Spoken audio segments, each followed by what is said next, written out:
Amalendu Upadhyay. Iran और Israel के बीच चल रही लड़ाई अब और तेज होती जा रही है। अमेरिका ने प्रत्यक्ष तौर पर एंट्री कर दी है।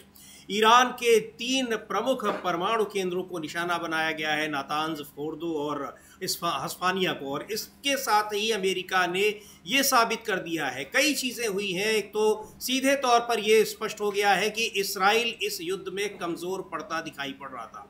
अमेरिका को इसमें एंट्री करनी पड़ी और अमेरिका में जिस तरह से इन हमलों को लेकर विरोध चल रहा है, वो विरोध भी बढ़ता जा रहा है। हालांकि ईरान के जो परमाणु केंद्रों पर हमले के बाद ईरान के जो बम बरसाने वाले विमान थे वो वापस लौट गए और इस बात की जानकारी डोनाल्ड ट्रंप ने दी। फिर उसके बाद डोनाल्ड ट्रंप ने राष्ट्र के नाम संबोधन भी दिया और ये बताया कि किस तरह से ईरान पर अमेरिका की तरफ से बम बरसाए गए हैं, घातक हमला किया गया है। हालांकि ईरान का ये दावा है कि इसकी जानकारी, इसकी आशंका उन्हें पहले थी, इसलिए फोर्दो में जो न्यूक्लियर पावर प्लांट है उसको पूरी तरह से सुरक्षित कर लिया गया था और उसको बहुत नुकसान नहीं पहुंचा है। जो आसपास के देश है, पड़ोसी देश है, उनकी तरफ से भी किसी तरह के न्यूक्लियर रेडिएशन की खबरें नहीं आ रही हैं। सऊदी अरब ने भी इनकार किया है कि किसी तरह के रेडिएशन की खबरें हैं। यानी इससे कितना बड़ा हमला हुआ है, कितना नुकसान हुआ है, ये जो अमेरिका के दावे हैं वो पूरी तरह से स्पष्ट होते नहीं दिखाई पड़ रहे हैं, क्योंकि ऐसे किसी नुकसान की वहाँ पर अभी खबर नहीं आ रही है। लेकिन जो बमों की बौछार की गई न्यूक्लियर प्लांट्स पर, उसका वो सही है, उनसे नुकसान कितना हुआ है। क्योंकि ये जो फोर्दो के न्यूक्लियर पावर प्लांट था, ज़मीन के काफ़ी अंदर था और ये बहुत ही सुरक्षित माना जाता है। लेकिन इन सब के बीच ईरान ने भी ज़बरदस्त तरीके से प्रतिक्रिया की है और इसराइल पर कई हमले किए हैं। वहाँ पर 14 शहरों को निशाना बनाया गया है, दर्जनों मिसाइलों से वहाँ अटैक किया गया है। यानी अमेरिका ने 3 न्यूक्लियर पावर प्लांट पर हमले करके इसराइल को और भयानक जंग में एक तरीके से कह दीजिए कि झोंक दिया है। हालांकि इसराइल के प्रधानमंत्री बेंयामिन नेतन्याहू ने अमेरिका के राष्ट्रपति डोनाल्ड ट्रंप का धन्यवाद किया है कि उन्होंने इसराइल का इस तरीके से साथ देकर बहुत उनके ऊपर कृपा की है।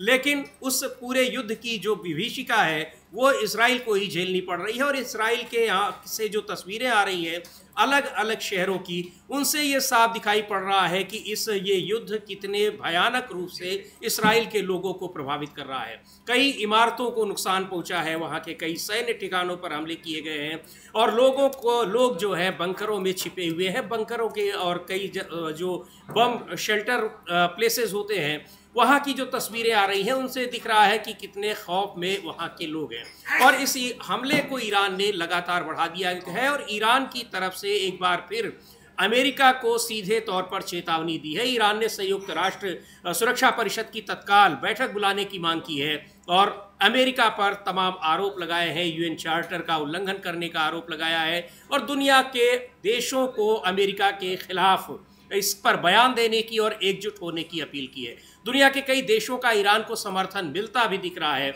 लेकिन अमलेंदु जी, सबसे ज़्यादा जो नुकसान हो रहा है, या कहिए कि सबसे इस पूरे अमेरिका ने ईरान के ऊपर चाहे कितना भी घातक हमला किया हो, अभी तक अमेरिका को उसका नुकसान नहीं हुआ है। हालांकि चेतावनी ईरान की तरफ से बहुत ही गंभीर और तल्ख शब्दों में दी गई है, लेकिन सारा नुकसान जो झेलना पड़ रहा है इसराइल को झेलना पड़ रहा है और इसराइल के लोगों को।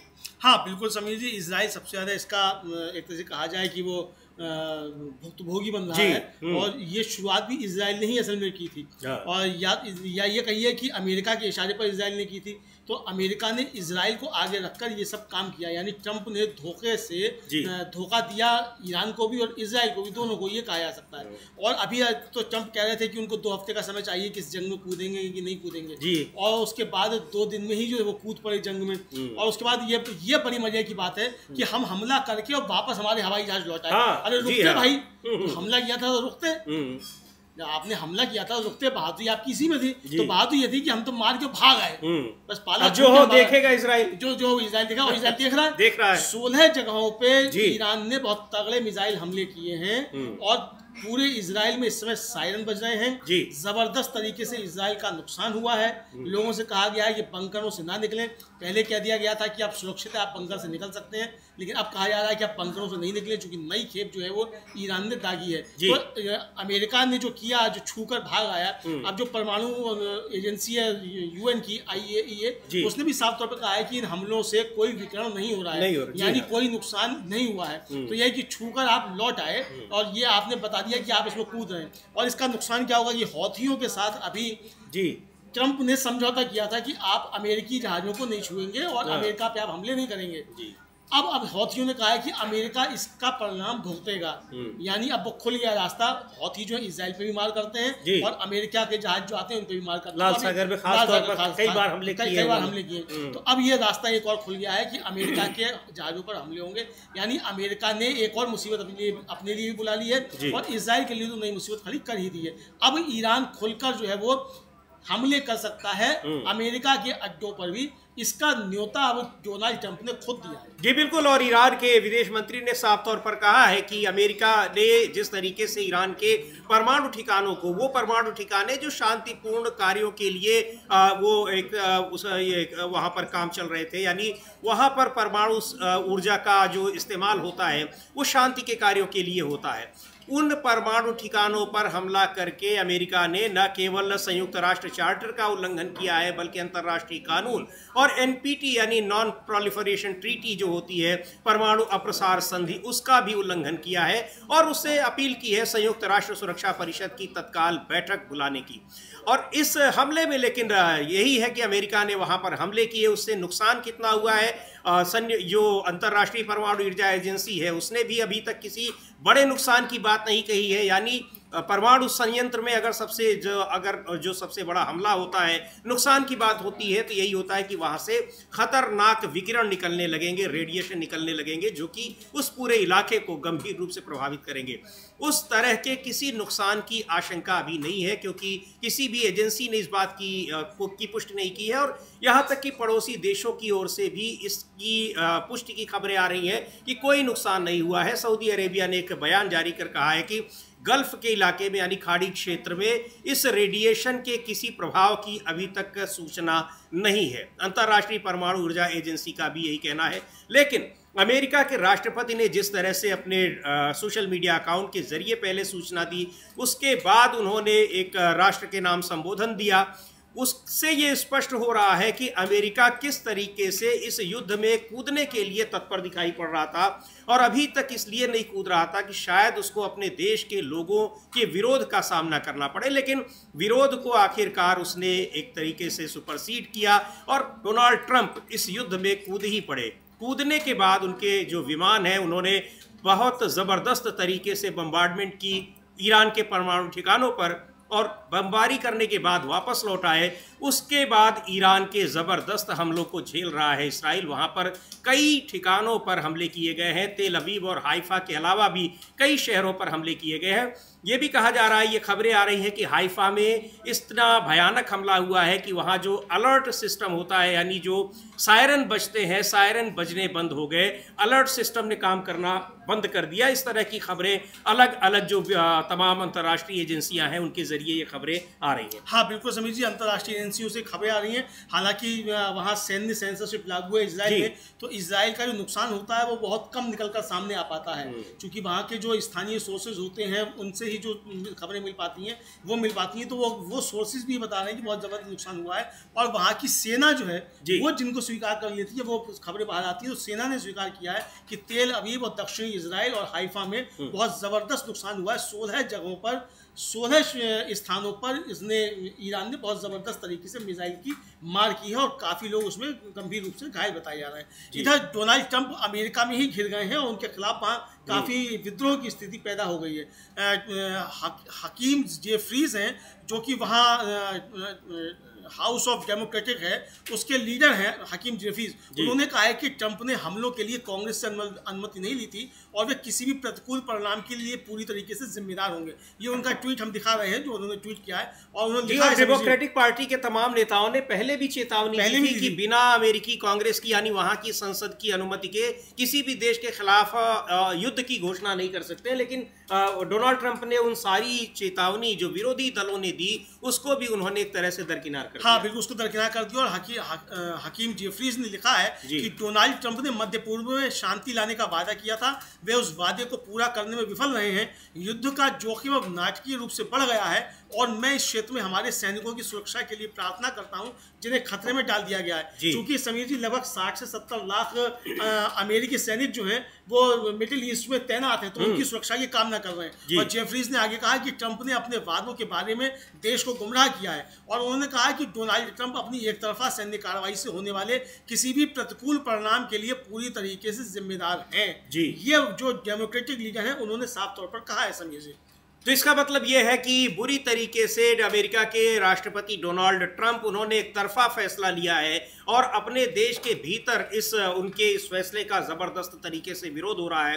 क्योंकि अलग अलग जगहों पर दुनिया के तमाम देशों में, ख़ास तौर पर जो गल्फ़ कंट्रीज़ हैं, वहाँ उनके कई जगहों पर अमेरिका के US के आर्मी बेस हैं, यानी सैन्य ठिकाने हैं, और उन सैन्य ठिकानों पर हमले बढ़ जाने की आशंका भी बढ़ गई है। हमलों की आशंका बढ़ गई है क्योंकि ईरान ने सीधे तौर पर पहले भी चेतावनी दी थी और अमेरिका के इन हमलों के बाद एक बार फिर बुरे तरह से परिणाम भुगतने की चेतावनी दी है और कहा है कि इसके दूरगामी परिणाम होंगे। वो दूरगामी परिणाम कहाँ तक जाते हैं, लेकिन ये बात तो तय है कि इस्राइल ने जिस तरीके से हमला किया ईरान के ऊपर और उसके बाद लगातार ईरान के हमलों से अपने बचाव करते ही दिखाई पड़ा, उसको देखते हुए ये स्पष्ट है कि जितना कमज़ोर ईरान को आंका गया था अमेरिका और इस्राइल की ओर से, उतना कमज़ोर वो साबित नहीं हो रहा है, बल्कि कहीं ज़्यादा मजबूती के साथ खड़ा दिखाई पड़ रहा है। हाँ बिल्कुल, मजबूती के साथ खड़ा हुआ है। और सबसे बड़ी बात यह है समीर जी कि जो लैटिन अमेरिका के देश हैं वो अधिकांश अमेरिका के खिलाफ खड़े हुए हैं और लैटिन अमेरिका के देशों से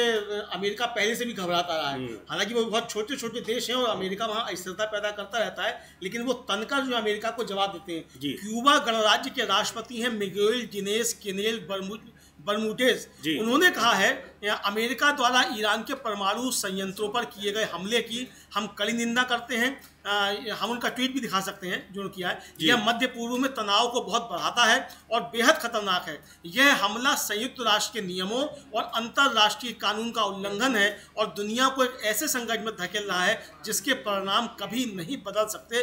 ये साफ तौर पर चेतावनी दी है क्यूबा गणराज्य के राष्ट्रपति मिगुएल डियाज कैनेल बर्मुडेज ने। समीर जी बिल्कुल, और कई सारे देशों से, कई दूसरे देशों की तरफ से भी अमेरिका की इस कार्रवाई की, इसके खिलाफ जो है इन कार्रवाई की निंदा हो रही है। ईरान के समर्थन में तमाम देश खड़े नजर आ रहे हैं और दूसरी ओर यमन के जो, जैसा अमलेंदु जी बता रहे थे कि यमन के हूती विद्रोहियों ने भी एक तरीके से चेतावनी दी है और धमकी दी है। पहले भी धमकी दी थी कि अगर अमेरिका सीधे तौर पर उतरता है इस युद्ध में तो उसको परिणाम भुगतने होंगे, उसके खिलाफ आक्रमण होंगे, और अब उसने सीधे तौर पर कहा है कि उनको बख्शा नहीं जाएगा। बहुत सारे जो व्यापारिक रास्ते हैं, खासतौर पर जो लाल सागर का क्षेत्र है, इसके अलावा अमेरिका के जो कई जगह जो आर्मी बेस हैं, उन सब को अब बहुत एक तरीके से हमले की आशंका वहाँ बढ़ गई है क्योंकि इन देशों ने और इन जो संगठन है उन्होंने सीधे तौर पर चेतावनी दी थी। और आखिरकार अमेरिका ने इस्राइल के पक्ष में खड़ा तो पहले से ही था, लेकिन इस्राइल के पक्ष में युद्ध में भी वो उतर आया है। हालांकि शुरुआती दौर में राष्ट्रपति जब ये इस्राइल ने हमले किए थे अमलेंदु जी ईरान पर, उस वक्त अमेरिका, डोनाल्ड ट्रंप तो तब भी साथ में खड़े थे, लेकिन अमेरिका की ओर से जो आधिकारिक बयान आया था उसमें ये कहा गया था कि इस युद्ध से अमेरिका का कोई लेना देना नहीं है। अमेरिका में विरोध भी हो रहा था, जो डेमोक्रेटिक पार्टी है उसके विरोध के अलावा जो विपक्षी पार्टी है, तमाम नागरिक संगठन भी वहाँ विरोध कर रहे थे कि इस युद्ध में अमेरिका को उलझने की ज़रूरत नहीं है। इन सब के बावजूद, इन सारे विरोधों को दरकिनार करते हुए डोनाल्ड ट्रंप ने अमेरिका को भी इस युद्ध में झोंक दिया है और उसका परिणाम भुगतने की चेतावनी दी जा रही है ईरान की तरफ से। हाँ, ईरान की तरफ से चेतावनी दी जा रही है। और समीर जी जो हौथी हैं उनके राजनीतिक ब्यूरो के सदस्य हैं हिजाम अल असद, उन्होंने सोशल मीडिया पर एक लाइन की चेतावनी जारी की और उन्होंने लिखा कि वाशिंगटन को इसकी कीमत चुकानी होगी। ये उन्होंने कहा। इधर अमेरिका के पूर्व राष्ट्रपति हैं बिल क्लिंटन, उनका कहना ये, हालांकि उनका कल का बयान है बिल क्लिंटन का इस हमले से पहले, और उनका कहना है कि नेतन्याहू लंबे समय से ईरान के खिलाफ लड़ाई चाहते हैं ताकि वे हमेशा सत्ता में में बने रह सकें। और बिल क्लिंटन ने कहा कि नेतन्याहू पिछले 20 सालों से अधिकतर समय सत्ता में रहे हैं और बिल क्लिंटन का मामला है कि तनाव कम होना चाहिए और उम्मीद है कि ट्रंप तनाव कम करने में मदद करेंगे। लेकिन ट्रंप ने तो उल्टा किया है, तनाव बल्कि और बढ़ा दिया है ट्रंप ने। और एक तरीके से कहा जाए समीर जी, चूंकि ट्रंप के खिलाफ भी अमेरिका में काफी ज्यादा गुस्सा पैदा हो रहा है अब, और नेतन्याहू के खिलाफ भी इजराइल में हो रहा है, तो क्या ट्रंप और नेतन्याहू के बीच एक गठबंधन बन गया है कि इस तरीके से दुनिया में तनाव पैदा करो और तुम भी सत्ता में बने रहो और हम भी सत्ता में बने रहें, ताकि वहां भी अमेरिका में हो तो ट्रंप की सत्ता ना हिलने पाए और नेतन्याहू की नहीं हिलने पाए। अभी इस हमला करने से पहले ट्रंप ने यह कहा था कि इजराइल ने नेतन्याहू को बहुत कम हल्के में लिया, बहुत बढ़िया आदमी है नेतन्याहू, क्योंकि नेतन्याहू जिस तरीके से मोदी जी अल्पमत के यहाँ प्रधानमंत्री हैं, इसी तरीके से इजराइल में अल्पमत के प्रधानमंत्री हैं नेतन्याहू भी। तो ये जो था उनका कहना था, ये मतलब उनको बहुमत नहीं मिला और उनके जेल जाने की बारी है नेतन्याहू की, क्योंकि वहाँ उनके खिलाफ काफी ज्यादा गंभीर आरोप है। उनके 2 साथी गिरफ्तार हो चुके हैं भ्रष्टाचार के आरोपों में, तो नेतन्याहू को भी जेल जाना है। तो ट्रंप ने उनकी मतलब एक तरीके से कहा जाए उनकी ये कहा था कि इजरायलियों ने सही नहीं किया उनको बहुमत ना देकर। तो ये साफ तौर पर समझ में आने लगा है जी, ये आवाजें अमेरिका के अंदर से आ रही है। बिल क्लिंटन जो पूर्व राष्ट्रपति हैं, वो अगर ये कह रहे हैं कि बेंजामिन नेतन्याहू जो है वो ईरान के खिलाफ एक लंबी लड़ाई चाहते हैं ताकि इजराइल लंबे समय तक युद्ध में रहे और नेतन्याहू की सत्ता जो है वो बची रहे। 20 साल से नेतन्याहू ऐसा ही करते हैं। जी बिल्कुल। और बेंयामिन नेतन्याहू जो इजराइल के प्रधानमंत्री हैं, उनके खिलाफ ये आरोप लगातार लग रहे हैं और ईरान के खिलाफ जब युद्ध छेड़ा नेतन्याहू ने तब भी ये आरोप लगे और आरोप ये लग रहे हैं कि देश को पिछले करीब 2 साल से उन्होंने प्रत्यक्ष युद्ध में झोंक रखा है। पहले हमास के खिलाफ फलस्तीन के लोगों पर जिस तरह से हमले जारी हैं, वहाँ पर मानवीय संकट पिछले करीब 2 साल से गहराया हुआ है। संयुक्त राष्ट्र भी उसकी कई बार आलोचना कर चुका है, लगातार उस पर चिंता जता रहा है। और इधर अब ईरान के खिलाफ जिस तरह से नेतन्याहू ने युद्ध की घोषणा की है और ये युद्ध अभी लंबा ही खिंचता दिखाई पड़ रहा है। अमेरिका के उतरने की इस युद्ध में सीधे तौर पर उतरने के बावजूद ये युद्ध अभी और लंबा ही खींचने की इसकी आशंका जताई जा रही है। और ये देखने में आ रहा है कि इन सब का जो बेंयामिन नेतन्याहू के लिए वो तमाम ज़रूरी मुद्दों से अपने देश की जनता का ध्यान भले ही भटका रहे हों, लेकिन जनता के भीतर एक आक्रोश पैदा हो रहा है, नाराजगी पैदा हो रही है कि अपनी सत्ता बचाए रखने के लिए इस तरह से देश को युद्धों में झोंका जा रहा है। गंभीर संकट वहां पर इनके खिलाफ है और उसका सामना कर रहे हैं, लेकिन इस युद्ध को लेकर जिस तरह से अब इस पूरे इलाके में मध्य पूर्व के क्षेत्र में एक स्थिति बन रही है और ईरान के साथ एकजुटता दिखा रहे हैं उसके पड़ोसी देश और तमाम दूसरे देश भी, उसको देखते हुए लगता है कि जब विश्व युद्ध की आशंका जताई जा रही थी, ऐसी स्थिति में अमेरिका ने बजाय इसके कि दोनों के बीच वो शांति की कोशिश करता, उसने खुद अपने को एक तरफ युद्ध में शामिल कर लिया। सीधे तौर पर प्रत्यक्ष रूप से वो ईरान के खिलाफ हो गया और इसराइल के समर्थन में आ गया।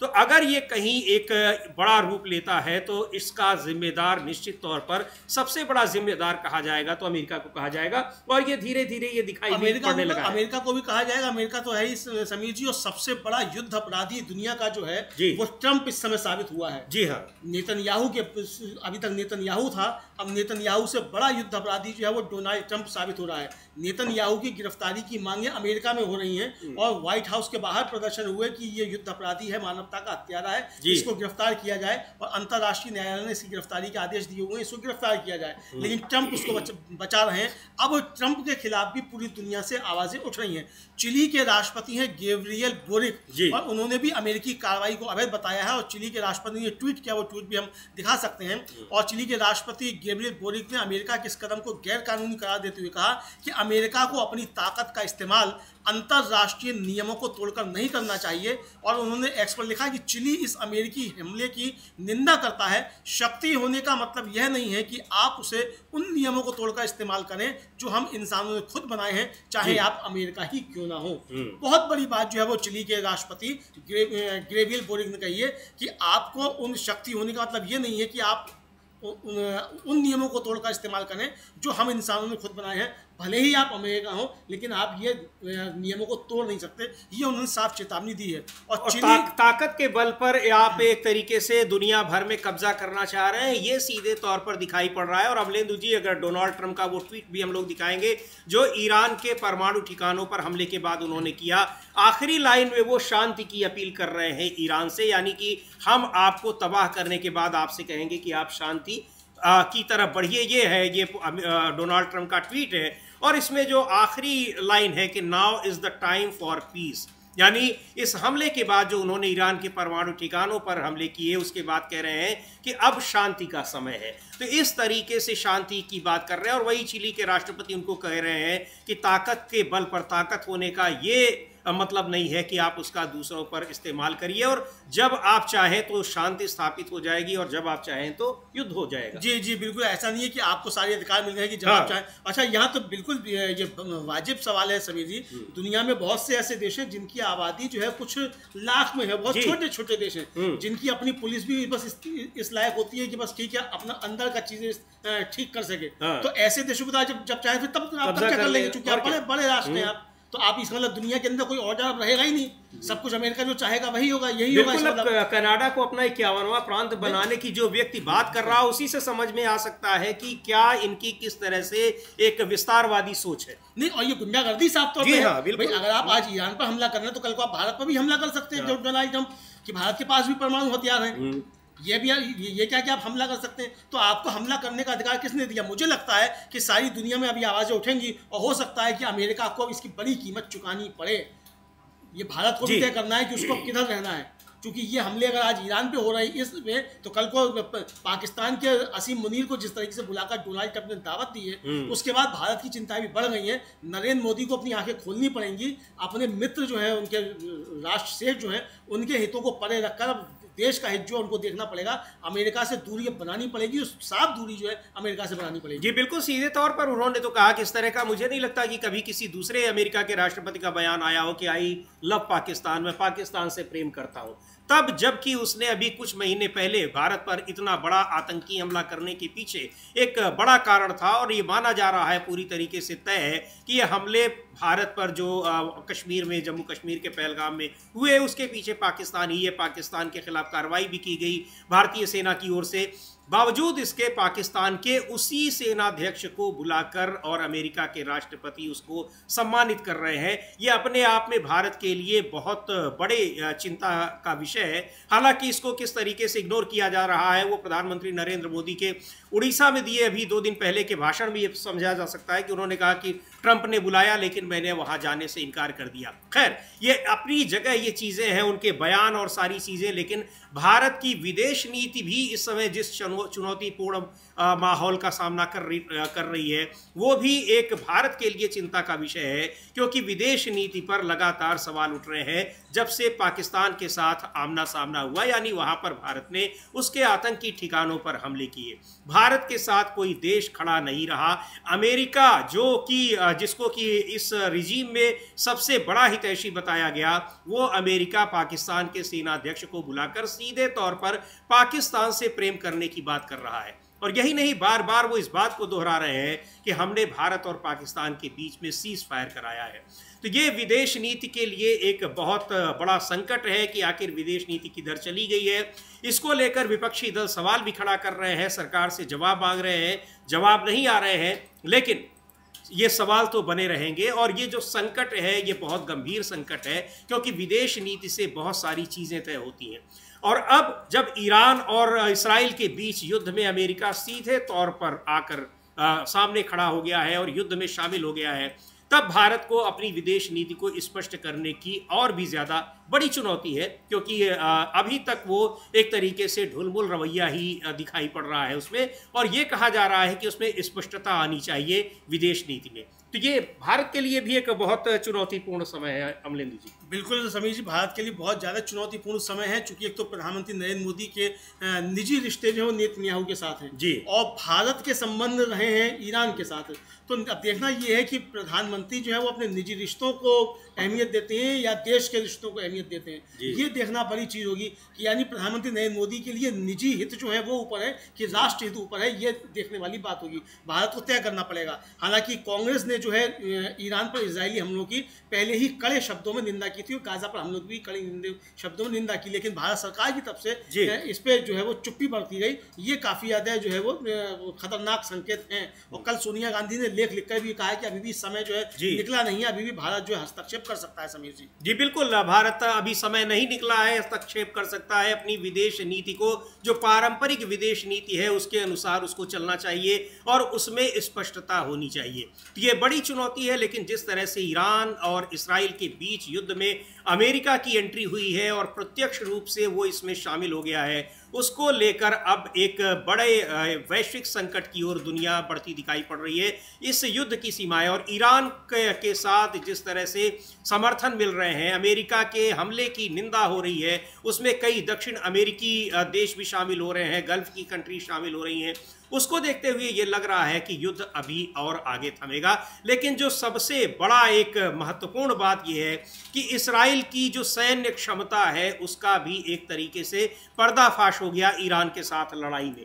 बहुत सारी चीज़ें जो ड्रोन्स थे या फिर उसका जो डिफेंस सिस्टम था, उन सब की कलई खुल गई है। और यहाँ तक कि उसकी जो इंटेलिजेंस एजेंसी मानी जाती है मोसाद, सबसे ज़्यादा तो उसकी कलई खुली है, क्योंकि इतने सारे हमले ईरान ने इसराइल पर किए हैं, उनमें तमाम हमलों की कोई उसको जानकारी नहीं थी। उन सारी चीज़ों को न तो उसका डिफेंस सिस्टम भेद पाया और न ही उसकी इंटेलिजेंस यूनिट्स ये पता लगा पाई कि हमले कहाँ हो रहे हैं और कैसे होंगे। बहुत सारे यहाँ तक कि बंकर्स पर भी हमले हुए हैं, वहाँ मरने वालों की भी खबरें बहुत आ रही हैं, लेकिन अंतर्राष्ट्रीय मीडिया वहाँ से रिपोर्ट नहीं कर पा रही है, उसको पूरी तरीके से सेंसर किया गया है इसराइल में। और वही खबरें बाहर आ रही हैं जो इसराइल की सेना, इसराइल की सरकार देना चाह रही है, पहुंचाना चाह रही है। क्योंकि कैसे संभव है कि वही उसी तरह से हमले अगर ईरान में हो रहे हैं तो वहाँ 600-700 लोगों के जान जाने की खबर आ रही है, और इसराइल में अभी तक मुझे लग रहा है कि 24-25 लोगों के ही जान जाने की खबरें मीडिया में आई हुई हैं। हाँ, खबरें कम आ रही हैं, लेकिन समीर जी इस बीच जो है अभी कोई 10 मिनट पहले ईरान का जो विदेश मंत्रालय है उसने अपना एक आधिकारिक वक्तव्य जारी किया है और उस आधिकारिक वक्तव्य ने एक बहुत लंबा चौड़ा पोस्ट लिखा है, तो उसका जो सार है वो हम बता देते हैं। तो ये कहा है मंत्रालय ने कि दुनिया को यह नहीं भूलना चाहिए कि यह संयुक्त राज्य अमेरिका था एक चल रही कूटनीतिक प्रक्रिया के दौरान जिसने नरसंहार और कानून विहीन इजरायली शासन की आक्रामक कार्रवाइयों का समर्थन करके कूटनीति को धोखा दिया। हम वो ट्वीट दिखा भी सकते हैं। जी बिल्कुल। और आगे मतलब उनका कहना है कि अब जायोनी शासन द्वारा किए गए उल्लंघनों और अपराधों की श्रृंखला को पूरा करके अमेरिका ने खुद ईरान के खिलाफ एक खतरनाक युद्ध छेड़ दिया है। और इसमें आगे कहा गया है कि इस्लामिक रिपब्लिक ऑफ ईरान अमेरिकी सैन्य आक्रमण और इस दुष्ट शासन द्वारा किए गए अपराधों के खिलाफ पूरी ताकत से विरोध करने और ईरान की सुरक्षा और राष्ट्रीय हितों की सुरक्षा करने का अपना अधिकार सुरक्षित रखता है। ये साफ तौर पर ईरान की तरफ से, ईरान के विदेश मंत्रालय की तरफ से विज्ञप्ति जारी करके समीर जी कहा गया है। जी बिल्कुल, ये ईरान के विदेश मंत्रालय की ओर से कहा गया है। और ईरान ने जिस तरीके से अब अमेरिका को भी धमकी दी है, इसराइल पर हमले अपने और तेज कर दिए हैं, उसका सबसे ज़्यादा नुकसान उठाना पड़ रहा है तो इसराइल को उठाना पड़ रहा है, वहाँ के लोगों को, वहाँ की सेना को और वहाँ के सैन्य और परमाणु ठिकानों को नुकसान उठाना पड़ रहा है। इन सब के बीच, क्योंकि अभी अमेरिका को प्रत्यक्ष रूप से ईरान की ओर से हमलों का कोई नुकसान नहीं उठाना पड़ा है, लेकिन जिस तरीके से चेतावनी दी गई है कि भयानक परिणाम भुगतने होंगे, ये कहा जा रहा है ईरान की ओर से, उसकी वजह से अब अमेरिका के लिए भी खतरे की आशंका काफ़ी बढ़ गई है। अमेरिका में डोनाल्ड ट्रंप के इस फैसले को लेकर ज़बरदस्त विरोध हो रहा है। डेमोक्रेटिक पार्टी के अलावा वहाँ दूसरे जो नागरिक संगठन हैं उनकी तरफ से भी विरोध प्रदर्शन हो रहे हैं, और अभी तक इस बात के लिए हो रहे थे कि इसमें अमेरिका को नहीं कूदना चाहिए और बिना संसद की अनुमति के नहीं कूदना चाहिए। लेकिन आखिरकार अब जब डोनाल्ड ट्रंप ने इस अपनी युद्ध में खुद को झोंक दिया है तो निश्चित तौर पर उनके खिलाफ एक माहौल जो है, जो पहले ही इतना विद्रोही हो गया था, वो और भी तेज हो जाएगा, ये स्पष्ट है। और उसके संकेत दिखाई पड़ने लगे हैं, जिस तरह से डेमोक्रेटिक पार्टीज के नेताओं के ट्वीट आ रहे हैं, उनके बयान आ रहे हैं। और इसराइल में भी बेंयामिन नेतन्याहू को अपने देश की जनता का विरोध झेलना पड़ रहा है, क्योंकि लगातार लगभग 2 साल से वो इस युद्ध में पहले जो हमास के खिलाफ युद्ध रहा और अब ईरान के खिलाफ उन्होंने सीधे तौर पर युद्ध छेड़ दिया है। तो अब ये दोनों ही देशों के लिए आंतरिक संकट भी बहुत बढ़ गया है, लेकिन युद्ध जिस तरीके से एक तमाम देश दोनों ही देशों के साथ अलग अलग तरीके से एकजुट हो रहे हैं, तो अब इस युद्ध के विस्तार की भी आशंका बहुत ज़्यादा बढ़ गई है। हाँ बिल्कुल समीर जी, इस युद्ध के विस्तार की काफ़ी ज़्यादा आशंका बढ़ गई है। और इस बीच जो ईरान की IRGC है जी, उसने दावा किया है कि इजरायली हवाई अड्डे और ठिकानों को निशाना बनाया है उसने अभी अपने मिसाइल के हमलों में। और उसमें जो तस्नीम समाचार एजेंसी है, ईरान की अर्ध सरकारी एजेंसी है, उसने जो है इस्लामिक रिवोल्यूशनरी गार्ड कॉर्प्स के हवाले से कहा है कि ईरान के हालिया मिसाइल हमलों में इजराइल के बेन गुरियन हवाई अड्डे के साथ साथ अनुसंधान सुविधाओं और सहायता ठिकानों और नियंत्रण और कमान केंद्रों की विभिन्न परतों को निशाना बनाया गया है। और बयान में कहा गया है कि हमले में लंबी दूरी की तरल और ठोस ईंधन वाली मिसाइलों का इस्तेमाल किया गया है। और इधर इजराइल ने अपनी सभी उड़ानें जो हैं वो रद्द कर दी हैं, सारे एयरपोर्ट उसके बंद हो गए जी। ये अभी की ताज़ा खबर। तो ये ताज़ा खबर ये है कि इसराइल के सभी उड़ानें रद्द कर दी गई हैं और वहाँ पर बहुत तमाम दुनिया के तमाम देशों के लोग फंसे हुए हैं। ईरान में भी फंसे हुए हैं, भारत के भी बहुत सारे लोग फंसे हुए हैं, उनको लाने की कार्रवाई भी हो रही है। लेकिन ये युद्ध बहुत ही भयानक दिशा में जाता हुआ दिखाई पड़ रहा है। जिस तरीके से अब अमेरिका ने ईरान पर हमले किए हैं इसराइल के साथ, और ईरान ने ज़बरदस्त तरीके से अपने हमलों को और तेज़ कर दिया है। कुछ और अपडेट हो अमलेंदु जी तो बताएं ज़रा। हाँ सभी जी, चिली की सरकार ने जो उसने भी अपना एक अलग से बयान जो है वो जी जारी किया है। और चिली की सरकार ने भी, जो चिली के प्रधानमंत्री थे ठीक उन्हीं की भाषा में वक्तव्य जारी किया। और जो चिली की आधिकारिक वेबसाइट चिली सरकार की, उस पर कहा गया है कि चिली सरकार इस्लामी गणतंत्र ईरान के फोर्डो, नतांज और इस्फहान परमाणु संयंत्रों पर हुए हमले की कड़ी निंदा करती है, क्योंकि यह क्षेत्रीय और अंतर्राष्ट्रीय सुरक्षा के लिए गंभीर खतरा है। और चिली ने स्मरण दिलाया है कि नागरिक परमाणु सुविधाओं को नागरिक आबादी की सुरक्षा के लिए 1949 के जिनेवा सम्मेलन के अतिरिक्त प्रोटोकॉल 1 के अनुच्छेद 56 के अनुसार अंतर्राष्ट्रीय मानवीय कानून के तहत विशेष संरक्षण प्राप्त है। चिली सरकार अंतर्राष्ट्रीय कानून के प्रति अप्रतिबंधित सम्मान, संयुक्त राष्ट्र चार्टर में स्थापित बल प्रयोग पर प्रतिबंध तथा विवादों के शांतिपूर्ण समाधान के प्रति अपनी दृढ़ प्रतिबद्धता की पुनः पुष्टि करती है। अंत में चिली क्षेत्रीय तनाव के जोखिम पर अपनी गहरी चिंता व्यक्त करता है और इसमें शामिल पक्षों से अंतर्राष्ट्रीय शांति और सुरक्षा को और अधिक बिगड़ने से रोकने के लिए अत्यंत जिम्मेदारी के साथ कार्य करने का आग्रह करता है। इस संदर्भ में चिली ने चल रहे गंभीर संकट का शांतिपूर्ण समाधान प्राप्त करने के लिए बातचीत को फिर से शुरू करने और राजनयिक चैनलों को प्राथमिकता देने का आह्वान किया है। ये उनकी आधिकारिक जो वेबसाइट है चिली की, उस पर ये वक्तव्य जारी किया गया। समीर, यानी ये चिली की सरकार का आधिकारिक वक्तव्य है, उसको जारी किया गया है। और ये सारी चीज़ें हैं कि किस तरह से अमेरिका जब इस युद्ध में शामिल हुआ है तो अमेरिका के खिलाफ अब कैसे माहौल बन रहा है। दुनिया के तमाम देश इस युद्ध में उसके सीधे तौर पर कूदने की निंदा कर रहे हैं और उधर ईरान के समर्थन में एकजुटता और भी बढ़ रही है। उसका कारण ये है कि एक तो ईरान के ऊपर सबसे पहले इसराइल ने हमला किया और ईरान ने अपने बचाव में यानी अपनी सुरक्षा में इस हमले का जवाब दिया है। लेकिन उस हमले में अगर अमेरिका भी कूद जाता है तो फिर ये हैरानी की बात है। और इसमें सबसे ज़्यादा जो दांव पर लगी हुई है क्रेडिबिलिटी, हालांकि पिछले लंबे समय से उसकी क्रेडिबिलिटी पर सवाल उठ रहे हैं लेकिन अब तो और भी ज़्यादा बढ़ गए हैं, वो है संयुक्त राष्ट्र सुरक्षा परिषद। वहां पर आह्वान कर रहा है, ईरान ने कहा है कि उसकी तत्काल बैठक बुलाई जाए और संयुक्त राष्ट्र सुरक्षा परिषद का जो एक स्थायी सदस्य है वो किसी दूसरे देश पर सीधे तौर पर हमला कर रहा है, शांतिपूर्ण कार्यों के लिए चलाए जा रहे परमाणु संयंत्र पर हमला कर रहा है, उसको देखने वाला आखिर है कौन? बहुत बड़ा सवाल है संयुक्त राष्ट्र पर। हाँ बिल्कुल, बहुत संयुक्त राष्ट्र पर बहुत बड़ा सवाल है। और समीर जी, लंबे समय तक ईरान और इराक जो है वो लगभग 1 दशक तक जो है वो युद्ध एक दूसरे के खिलाफ करते रहे हैं। और अब वो इराक जो है वो खुलकर ईरान के समर्थन में आया है और इराक ने जो है वो साफ तौर पर कहा है कि ये हमले जो हैं ये ठीक नहीं है। और मतलब उनकी तरफ से कहा गया है, इराक की तरफ से ये कहा गया कि पड़ोसी देश ईरान में परमाणु प्रतिष्ठानों पर अमेरिकी हमलों की हम कड़ी निंदा करते हैं और मध्य पूर्व में सुरक्षा पड़ने पर जो प्रभाव हैं उनकी चेतावनी दी है। इराकी सरकार ने कहा कि ये सैन्य वृद्धि मध्य पूर्व में शांति और सुरक्षा के लिए गंभीर खतरा है और क्षेत्रीय स्थिरता के लिए गंभीर जोखिम पैदा करती है।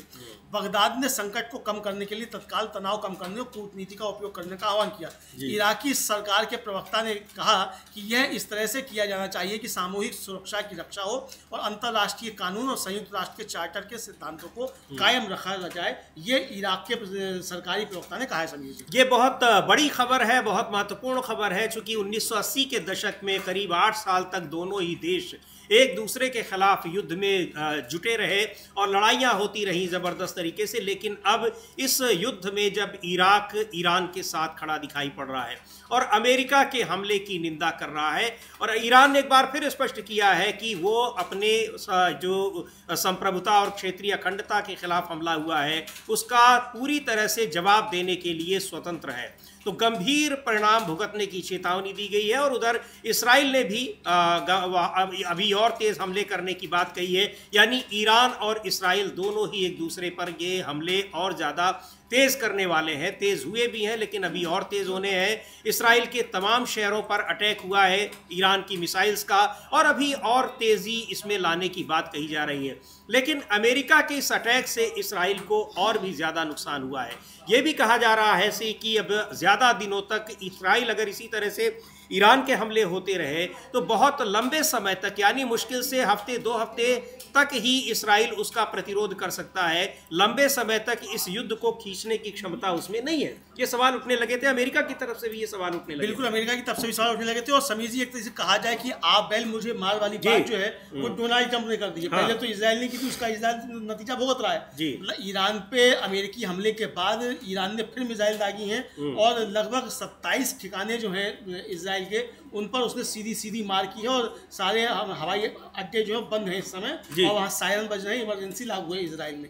दूसरी बात समीर जी, जो अब विकल्प बचते हैं ईरान के पास कि वो क्या करेगा जब सीधे अमेरिका कूद पड़ा है, तो इसमें सीधा एक तो ये है कि जो उसकी रेंज है उसमें 40,000 अमेरिकी हैं समीर जी, और ईरानी बदले के ड्रोन और हथियार जो हैं वो भी उसकी रेंज में है, जो जिन पर बस सीधा हमला कर सकता है। ये मतलब इस इलाके में जो उसके सैन्य ठिकाने हैं अमेरिका के, जी हाँ, खासतौर से इराक में है या जॉर्डन में है, सीरिया में है, जहाँ उसके सैन्य ठिकाने हैं वहाँ पर वो सीधे हमले कर सकता है, चूंकि ये सारे ठिकाने अब उसकी रेंज में है ईरान की। और ईरान ने पहले कहा भी था, ये कहा था उसने कि अभी हमने सिर्फ इजराइल पर हमले किए हैं, चूंकि इजराइल ने हम पर हमला किया, हमने किसी भी उसके ऊपर हमला नहीं किया जो इस समय इजराइल के साथ खड़ा है, लेकिन अगर हम पे हमले होंगे तो हम इसके बाद हम जवाब देंगे। अब समीर जी, दिक्कत ये है ट्रंप साहब के साथ कि ट्रंप साहब तो हमला करके भाग गए, हमला किया और उसके बाद जहाज भाग गए। बहादुरी थी, आप रुकते वहाँ, आपके हवाई जहाज पे मारना गिराए जाए, तो आप हमला करके वहां से भाग गए, मतलब छू करके, जैसे कबड्डी का खेल होता है ना कि कबड्डी में गए, हाँ कबड्डी और छू करके भाग लिए, तो ट्रंप साहब तो कबड्डी करते हो गए, छू के भाग लिए। लेकिन अब इसके बाद जो सेना है ट्रंप साहब की वो भुगतेगी, और जो डेमोक्रेटिक जो वहाँ लीडर्स हैं वो यही कह रहे हैं कि ट्रंप साहब खुद तो आप छू कर पाला भाग आए, अब वहां मरेंगे अमेरिकी सैनिक। और समीर जी, आपको याद होगा कि वियतनाम पर जब नापाम बम गिरा रहा था अमेरिका, 30 साल तक युद्ध लड़ा है वियतनाम में, और वहां से जो थे ताबूत जो थे अमेरिकी सैनिकों के, अमेरिका आया करते थे और जबरदस्त अमेरिका में जो था प्रदर्शन हुआ करते थे। वही परिस्थितियां फिर अमेरिका में पैदा हो सकती हैं अगर अमेरिका ने इस जंग में कूदने की कोशिश की, जबकि कूद ही चुका है, कोशिश कर रहा है, कूद चुका है। अब इसके परिणाम क्या होंगे ये देखना होगा कि क्या ईरान जो है वो जो अमेरिकी अड्डे हैं उनके पास वो उन पे हमले करता है, जैसे ईरानी तट के पास जो फारस की खाड़ी है वहां है तो वहां वो हमला कर सकता है, इसी तरीके से उसके शिपिंग के जहाज उन पे कर सकता है। और दूसरा ये कि इराक में प्रॉक्सी मिलिशिया भी है तो वो वहां अमेरिकी ठिकानों को निशाना बना सकते हैं।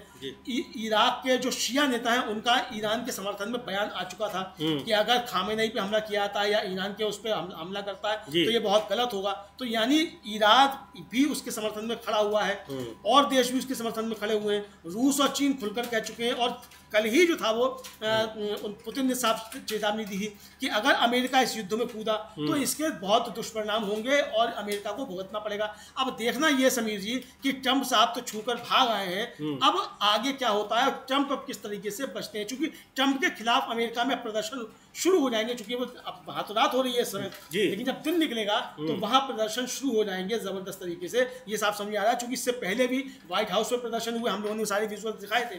न्यूयॉर्क में प्रदर्शन हुए, टाइम्स स्क्वायर पर प्रदर्शन हुए, पूरे अमेरिका में ट्रंप के खिलाफ प्रदर्शन हुए कि आप अमेरिका को इस युद्ध में मत झोंकिए। ये जो है वो ट्रंप ने झोंकी दिया है, तो अब ट्रंप के खिलाफ क्या आता है ये अब देखने वाली बात होगी। जी बिल्कुल, और चूंकि सीधे देखा जा रहा है कि डोनाल्ड ट्रंप ने न सिर्फ अपने देश के लोगों की बल्कि अंतर्राष्ट्रीय समुदाय की भी इस अपील को पूरी तरह से दरकिनार कर दिया कि युद्ध के बजाय शांति की तरफ दुनिया को ले जाना चाहिए और ईरान और इस्राइल के बीच ये युद्ध जो चल रहा है उसको रोकने की कोशिश की जानी चाहिए। लेकिन डोनाल्ड ट्रंप ने खुद उसमें शामिल होने की घोषणा कर दी और ईरान के परमाणु ठिकानों पर हमले कर दिए। नतीजा हुआ कि इस्राइल पर तो हमले तेज हो ही गए हैं, अब अमेरिका के भी जो तमाम जगहों पर सैन्य ठिकाने हैं उनको भी अब खतरा महसूस हो रहा है और ईरान ने सीधे तौर पर चेतावनी दी है कि इनके गंभीर परिणाम भुगतने होंगे। पहले ईरान ने चाहे समर्थन में इस्राइल के जो भी देश आए हों, अमेरिका हो चाहे पश्चिमी देश हो, G7 की बैठक में भी ये बात कही गई कि ईरान के खिलाफ बातें कही गई, लेकिन ईरान ने किसी के भी खिलाफ सैन्य कार्रवाई करने की बात नहीं कही और कहा कि वो केवल अभी इस्राइल के खिलाफ सैन्य कार्रवाई कर रहा है, उसके दूसरे देशों के खिलाफ तभी सैन्य कार्रवाई करेगा जब वो सीधे तौर पर ईरान पर हमला करेंगे। और अमेरिका उन देशों में सबसे पहले शामिल हो गया है जिन्होंने इस्राइल के समर्थन में ईरान पर हमला किया है।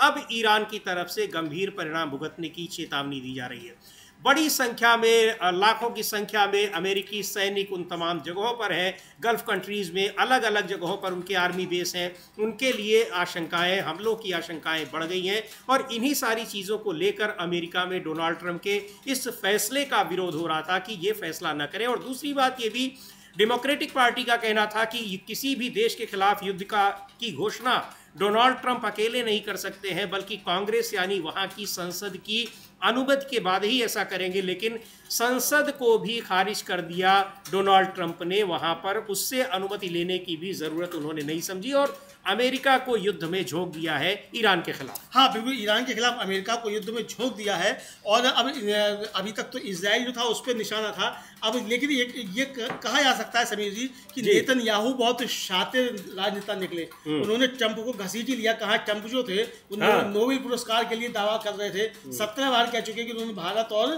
पाकिस्तान के बीच युद्ध रुकवाया जो कि 2 परमाणु संपन्न राष्ट्र थे, और यही उन्होंने कहा था कि साहब परमाणु उसकी धमकी की वो थी। अब जो उनकी समझ में आ गया कि अब उनको नोबेल पुरस्कार नहीं मिलेगा, तो अब सीधे सीधे युद्ध में कूद पड़े। चूंकि जो वहाँ के असीम मुनि है उन्होंने तो नाम प्रस्तावित कर दिया नोबेल पुरस्कार के लिए, तो अब नोबेल पुरस्कार कैसे मिलेगा? तो ये ट्रंप को भी खींच कर लिया है नेतन्याहू, यानी नेतन्याहू अभी तक युद्ध अपराधी थे ही। अंतरराष्ट्रीय न्यायालय जो है उसने वारंट जारी किए हुए हैं नेतन्याहू की गिरफ्तारी के लिए और युद्ध अपराधी करार दिया। मानवता का हत्यारा नेतन्याहू है, पूरी दुनिया कह रही है। अब ट्रंप भी नेतन्याहू के साथ मानवता के हत्यारों की श्रेणी में खड़े हो गए हैं और ट्रंप के खिलाफ भी पूरी दुनिया में जबरदस्त तरीके से गुस्सा देखा जा रहा है। पश्चिम के जो विकसित राष्ट्र कहे जाते हैं समीर जी, वो बहुत डिप्लोमेटिक बातें कर रहे हैं, वो भी खुलकर ट्रंप का समर्थन नहीं कर रहे हैं। वो सब कह रहे हैं कि ईरान को परमाणु अस्त्र रखने का अधिकार नहीं है, लेकिन ये रास्ता कूटनीति से निकलना चाहिए, ये साफ तौर पर कहा जा रहा है। ब्रिटेन के प्रधानमंत्री जो कीर स्टारमर है उन्होंने फिर कहा है कि परमाणु हथियार रखने का अधिकार ईरान को नहीं है, लेकिन ये रास्ता जो है वो कूटनीतिक उसके जरिए निकलना चाहिए, सैन्य इसका विकल्प नहीं है, ये उनका साफ तौर पर कहना है। यानी ब्रिटेन का भी एक तरीके से कहा जाए वो अमेरिका को समर्थन खुले तौर पर नहीं मिला है और बातचीत के जरिए मसले का हल निकाला जाए, ये पश्चिम के देश भी कह रहे हैं। जबकि जो अमेरिका विरोधी राष्ट्र हैं, वो चाहे चिली हो, चाहे वो वेनेजुएला हो, चाहे क्यूबा हो, चाहे उत्तर कोरिया हो, ये सब जो है, चाहे रूस हो चाहे चीन हो, ये सब खुलकर ईरान के समर्थन में आ गए।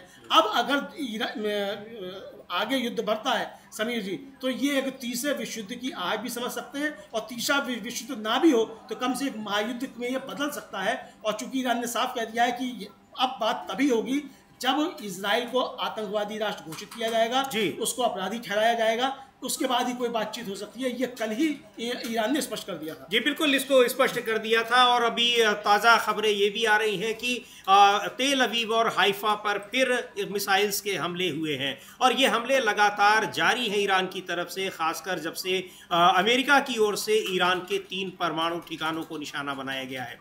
बहुत सारी चीज़ें हैं और सबसे ज़्यादा इसमें संयुक्त राष्ट्र जैसी एक वैश्विक एजेंसी की प्रतिष्ठा दांव पर लगी है कि वो क्या कर रहा है और पूरी दुनिया एक तीसरे विश्व युद्ध की ओर जाती दिखाई पड़ रही है।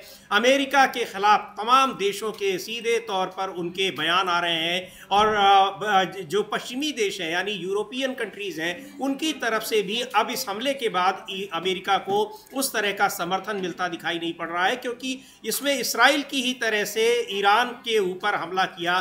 परमाणु जो कार्यक्रम है यानी वहाँ का न्यूक्लियर प्रोग्राम है ईरान का, उसके लिए ये आशंका जताई जा रही है कि वो परमाणु बम बना रहा है, लेकिन ना तो इसराइल उसके कोई पक्के सबूत दे पाया है, ना अमेरिका दे पाया है और ना ही पश्चिमी देश दे पाए हैं। ये बात खुद अंतर्राष्ट्रीय परमाणु ऊर्जा एजेंसी का कहना है, जो संयुक्त राष्ट्र की ही संस्था है जो परमाणु कार्यक्रमों पर नज़र रखती है। इसके बावजूद इसराइल ने भी हमला किया और अब अमेरिका ने उसके उन परमाणु ठिकानों पर हमला किया है जो कि अंतर्राष्ट्रीय परमाणु ऊर्जा एजेंसी के निगरानी के दायरे में है और वहां पर शांतिपूर्ण तरीके से इस्तेमाल होने वाली परमाणु ऊर्जा का निर्माण किया जा रहा है, ये दावा है।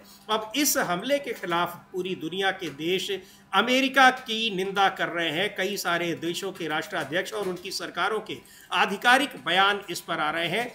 दूसरी ओर ईरान ने इसराइल पर अपने हमले और तेज कर दिए हैं। इसराइल ने भी हमले किए हैं। इसराइल का दावा है कि ईरान के कई हमलों को निष्क्रिय किया गया है, उनको जो है वो हमले जो है अपने टारगेट पर नहीं पहुंच पाए हैं। लेकिन इसराइल से जो तस्वीरें आ रही हैं, जो विजुअल्स आ रहे हैं, उनको देखकर यही लगता है कि ज़बरदस्त नुकसान हुआ है और कई 1, 2, 3 नहीं बल्कि कम से कम 14-15 शहरों में ईरान की तरफ से मिसाइल से गोले दागे गए हैं, वहाँ पर बमबारी की गई है। तेल अवीव और हाइफा सबसे ज़्यादा नुकसान हुआ है जिन 2 शहरों को, और वहाँ अभी एक बार फिर ईरान के मिसाइलों के हमलों की खबर आ रही है। इस पूरे चीज़ों में दिखाई पड़ रहा है कि अमेरिका ने भले ही इसराइल के समर्थन में ईरान पर हमला किया, लेकिन नुकसान उसका आखिरकार उठाना पड़ रहा है इसराइल को और इसराइल की जनता को, जो पहले ही युद्ध में झोंके जाने को लेकर प्रधानमंत्री बेंयामिन नेतन्याहू के खिलाफ दिखाई पड़ रही है, आंदोलन कर रही है। हाँ बिल्कुल, वहाँ आंदोलन हो रहा है प्रधानमंत्री के खिलाफ और ट्रंप के खिलाफ भी जो है आंदोलन हो रहा है। और इधर जो समीर जी, संयुक्त राष्ट्र की परमाणु निगरानी संस्था है IAEA, उसने ट्रंप के दावों की एक तरीके से हवा निकाल दी है। जो हमने कहा ना कबड्डी में छू के भाग आते हैं कि छू भाग आए, तो ट्रंप साहब छू करके भाग आए वहाँ से। और ये अमेरिका उसके बाद जो है एजेंसी IAEA उसने कहा है कि अमेरिका के ईरान पर हवाई हमलों के बाद ईरान के प्रमुख परमाणु केंद्रों पर विकिरण के स्तर में किसी तरह की बढ़ोतरी का पता संयुक्त राष्ट्र की एजेंसी को नहीं चला है। और एजेंसी ने लिखा कि ईरान के 3 परमाणु केंद्रों पर हमले के बाद IAEA ने इस समय तक बाहर के इलाकों में विकिरण के स्तर में कोई बढ़ोतरी नहीं देखी है। ये उसने साफ तौर पर कहा। ये हम उसका ट्वीट दिखा रहे हैं जो उसकी एजेंसी ने जारी किया है कि यानी अब ट्रंप साहब जो है वो छूकर सब निकल आए हैं और किसी भी तरीके का कोई नुकसान फोर्दो को या इस्फहान को नतांज में नहीं हुआ है। केवल ट्रंप साहब ने इसमें घुसने की बस आ बैल मुझे मार वाली बात जो है वो कर दी है। लाल रूमाल जो है वो ट्रंप साहब दिखाकर लौट आए हैं। अब इसका खमियाजा ट्रंप साहब कैसे भुगतेंगे ये देखना होगा। ईरान क्या वो जॉर्डन में या सीरिया में या इराक में जो अमेरिकी अड्डे हैं उनके ऊपर हमले करता है, क्योंकि ईरान ने पहले ही कहा था कि अभी हम सिर्फ इजराइल पर हमले कर रहे हैं और इजराइल के समर्थन में जो है उसके ऊपर हमने हमले नहीं किए, लेकिन अगर हमारे ऊपर कोई करेगा तो हम उसका जवाब देंगे। अब चूंकि खुद जो है ट्रंप ने शुरुआत कर दी है तो ईरान पलटवार कर सकता है। इधर खबर ये कि हाइफा एयरपोर्ट बुरी तरीके से तबाह हो चुका है, बेन गुरियन एयरपोर्ट पूरी तरीके से तबाह हो चुका है और इजराइल की जो विमानन कंपनियां हैं समीर जी, उन्होंने 7 जुलाई तक अपने सारे जो है वो उड़ानें जो है वो रद्द कर दी हैं और जो ये कहा है कि जो भी अब तक 7 जुलाई तक आरक्षण वाले सभी यात्री बिना किसी शुल्क के अपनी यात्रा रद्द कर सकते हैं। यात्रियों को पूरी खरीद राशि के साथ क्रेडिट वाउचर मिलेगा जो भविष्य में किसी भी इजराइल उड़ान पर 2 साल के लिए वैध होगा।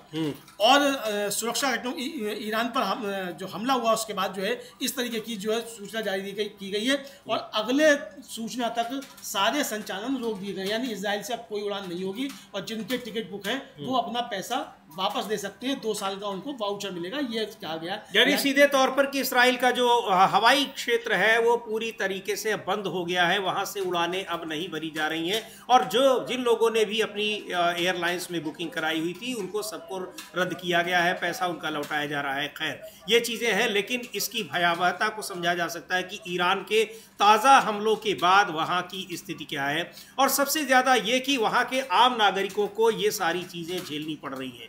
जो आम नागरिक युद्ध में झोंकने को लेकर प्रधानमंत्री बेंयामिन नेतन्याहू के खिलाफ वहां पर नजर आ रहे हैं, प्रदर्शन कर रहे थे और इस तरह से एक और युद्ध में झोंकने की मांग कर रहे थे, लेकिन नेतन्याहू ने फिर से ईरान के खिलाफ युद्ध में झोंक दिया है, जिसके बुरे परिणाम उसको भुगतने पड़ रहे हैं। इस्राइल को तो भुगतने ही पड़ रहे हैं, वहाँ के नागरिकों को किस तरह से उनका सामना करना पड़ रहा है।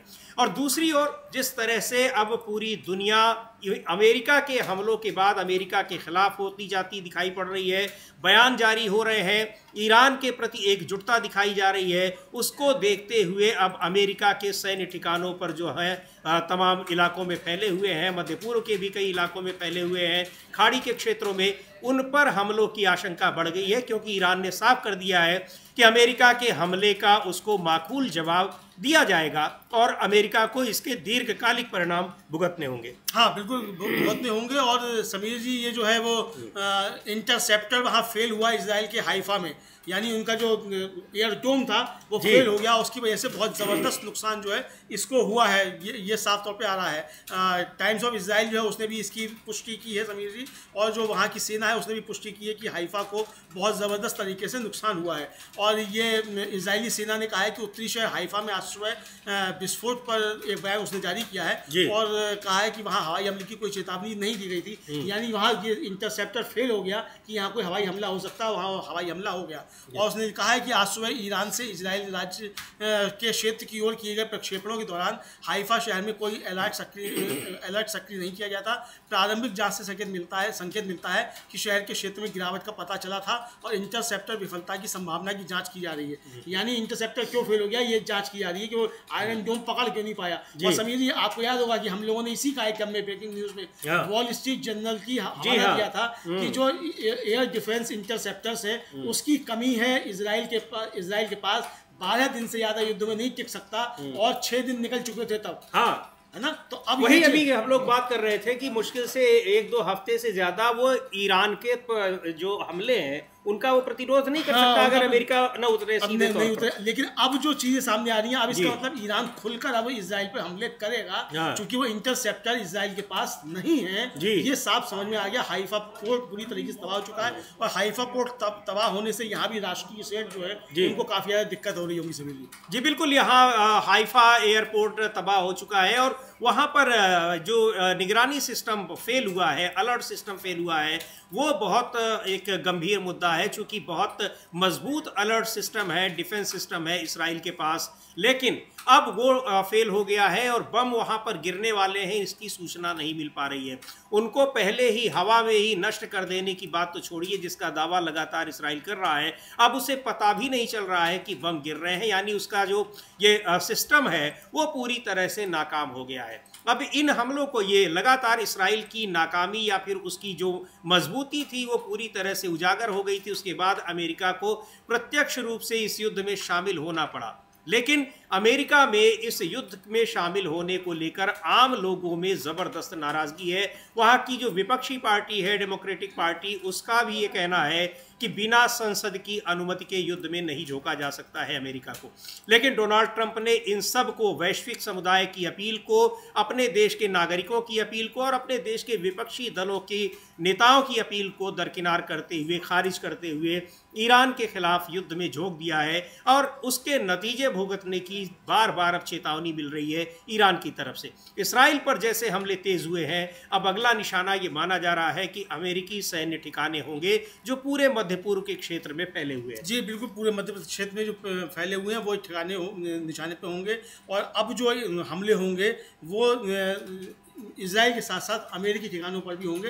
ये साफ तौर पर समझ में आ रहा है और ईरान इसकी तैयारी कर रहा है, क्योंकि इतनी खामोशी से ट्रंप साहब के हमले को बर्दाश्त नहीं करेगा। और ये पहले भी ईरान ने स्पष्ट कर दिया था कि हमने अभी तक केवल हमले जो किए हैं वो इजराइल पर किए हैं, और चूंकि इजराइल ने हम पर हमला किया था, और अगर हम इसके साथ कोई और कूदेगा तो हम उस पर भी उसका उसी तरीके से जवाब देंगे।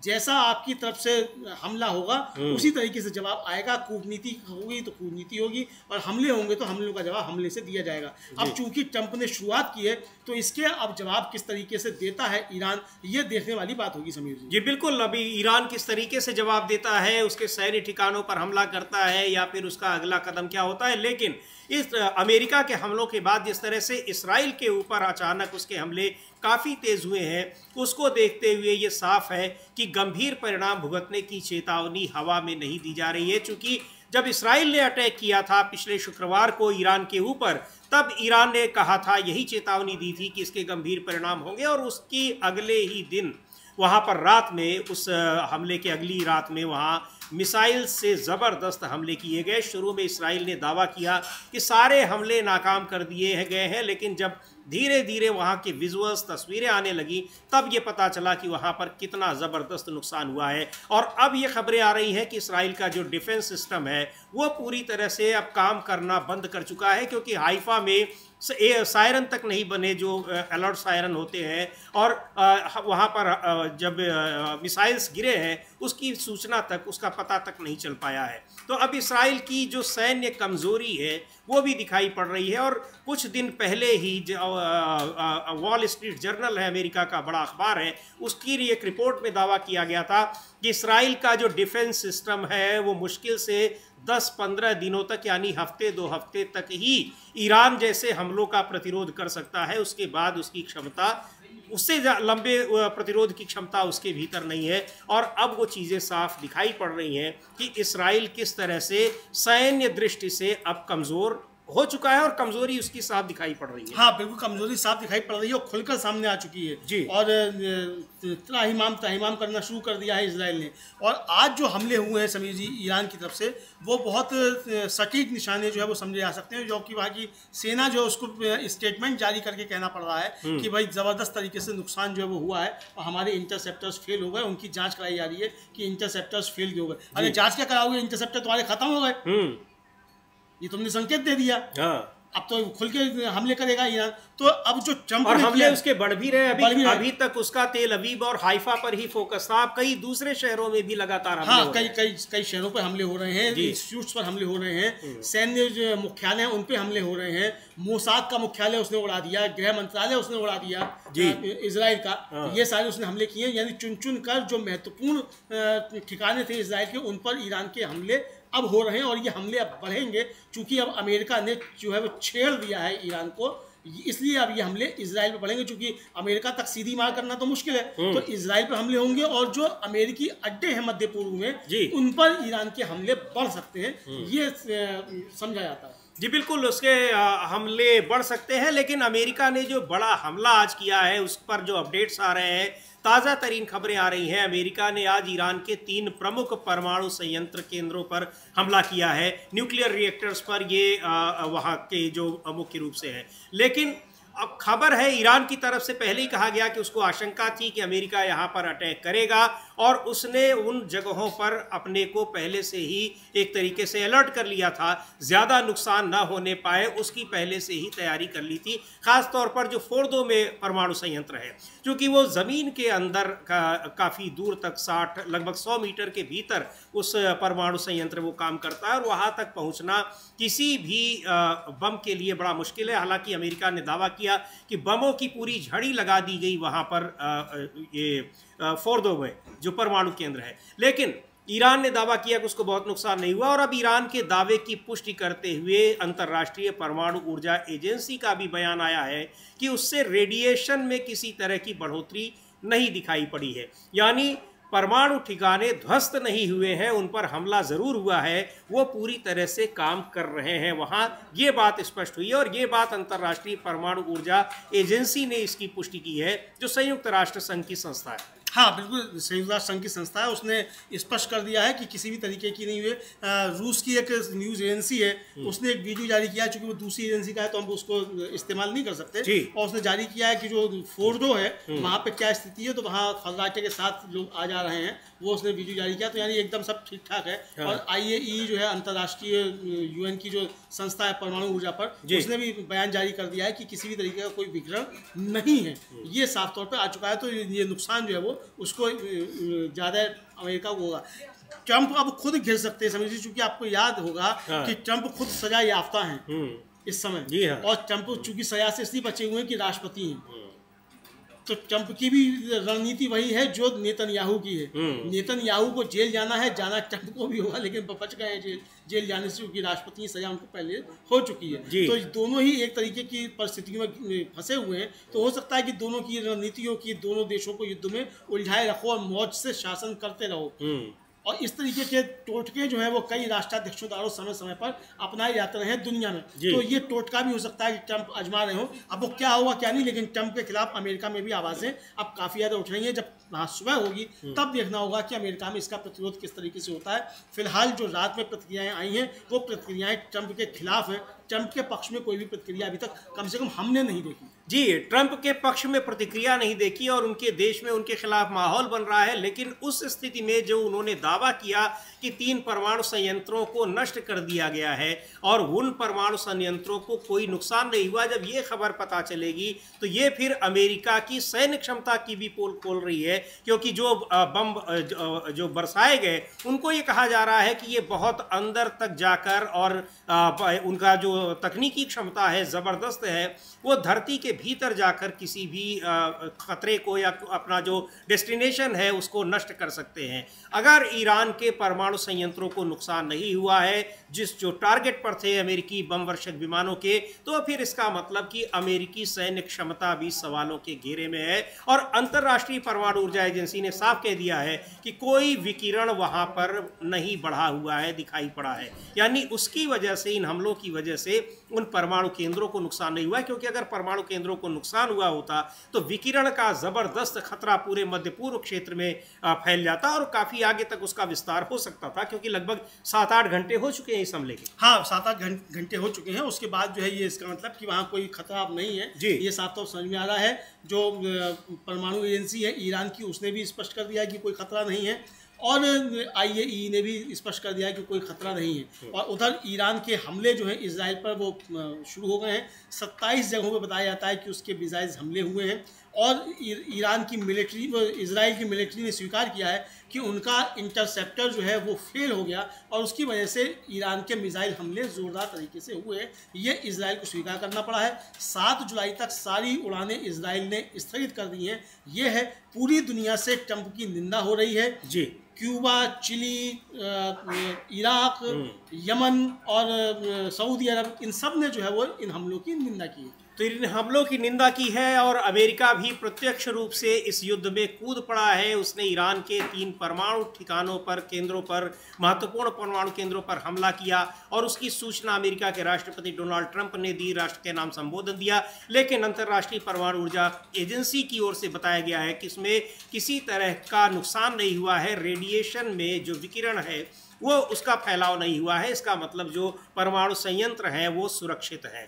अब इस हमले को जिस इतना बड़ा दावा किया गया है, तो क्या ये अमेरिका की भी सैन्य क्षमता पर सवाल उठाता है?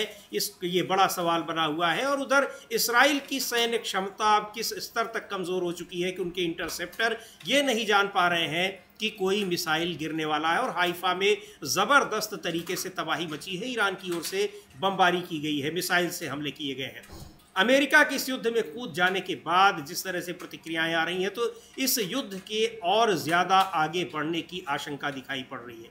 क्या होगा इसका नतीजा, क्या होगा आगे, और हमले किस तरह से तेज़ होंगे, ईरान की क्या प्रतिक्रिया होती है, अमेरिका और इसराइल की क्या प्रतिक्रिया होती है, इन सब पर रहेगी हमारी नज़र। फिलहाल इस कार्यक्रम को भी यहीं समाप्त करते हैं।